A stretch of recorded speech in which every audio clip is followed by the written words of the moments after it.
लोकसभा चुनाव का बिगुल बज चुका है और लगातार बीजेपी 400 पार का नारा दे रही है। ऐसे में कांग्रेस भी पीछे नहीं है। कांग्रेस भी लगातार कह रही है ज़्यादा से ज़्यादा सीटें लेकर आएंगे। मेरे साथ में मध्य प्रदेश के उप मुख्यमंत्री मौजूद हैं। सर, बीजेपी का नारा है अब की बार 400 पार, कांग्रेस भी कह रही है कि ज़्यादा से ज़्यादा मध्य प्रदेश में भी सीटें लाएंगे। 29 लोकसभा सीटें हैं, उसमें से अधिकतर सीटें कांग्रेस लाने का दावा कर रही है। कांग्रेस अपने गिरेबान में झांक करके देख ले कि अभी स्थिति कांग्रेस के तमाम नेता कांग्रेस छोड़ करके भारतीय जनता पार्टी की सदस्यता ग्रहण कर रहे हैं। और इस समय आप देखें कि पूरे हिंदुस्तान की जनता में लोकसभा के चुनाव को लेकर के और यशस्वी प्रधानमंत्री जी के नेतृत्व को लेकर के अपार उत्साह है, अटूट विश्वास है और मोदी जी के प्रति इतना भरोसा है कि मुझे लगता है कि जो नारा दिया है वो नारा नहीं है, वो सही में होगा कि अब की बार 400 पार।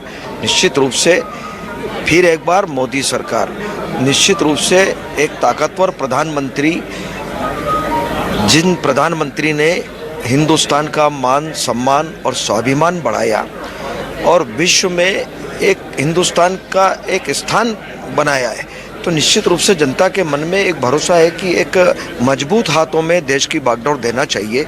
तो मुझे पूरा विश्वास है कि मध्य प्रदेश की भी 29 सीट पर भारतीय जनता पार्टी चुनाव जीतेगी और हिंदुस्तान में फिर सरकार भारतीय जनता पार्टी की बनेगी और यशस्वी प्रधानमंत्री एक बार फिर देश के प्रधानमंत्री पद को सुशोभित करेंगे और इस हिंदुस्तान को विश्व गुरु के स्थान पर जो लक्ष्य रखा है कि उसको पहुंचाएंगे, तो निश्चित रूप से विश्व गुरु के स्थान पर हमारा देश जाएगा।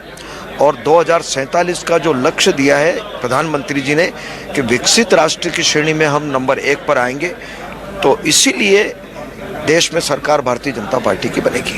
राष्ट्रीय नेतृत्व मध्य प्रदेश की 29 लोकसभा सीटों पर नज़र बनाए हुए हैं। लगातार अलग अलग क्लस्टर में बांटा जा रहा है। अलग अलग क्लस्टर पे जो रणनीति बनाई जा रही है वो किस प्रकार की रणनीति है और कैसे इस लोकसभा चुनाव में ज़्यादा से ज़्यादा मत से बीजेपी जीते, इसको लेकर क्या तैयारी है? ये उसी की तैयारी है। राष्ट्रीय अध्यक्ष हमारे जेपी नड्डा जी क्लस्टर की, एक इंदौर संभाग के क्लस्टर की बैठक ले रहे हैं। हमारे जितने भी राष्ट्रीय नेता हैं, कहीं अगर छोटी बैठक भी है, 5 लोकसभा की भी है, तो वो आकर के मार्गदर्शन दे रहे हैं। तो निश्चित रूप से मुझे लगता है कि ये हम सबका सौभाग्य है कि आज राष्ट्रीय अध्यक्ष हमारे बीच में आ रहे हैं। हम उनका स्वागत और अभिनंदन करते हैं। तो ये मेरे साथ थे उप मुख्यमंत्री जगदीश देवड़ा जी, जिनका कहना है कि अब की बार 400 पार और इस बार लगातार 400 पार के नारे के साथ हर बूथ पर 370 वोट बढ़ाकर 400 पार का जो नारा दिया है उसी के ऊपर चलने के लिए बीजेपी तैयार है। कैमरामैन राजा के साथ हेमंत शर्मा, न्यूज़ 24।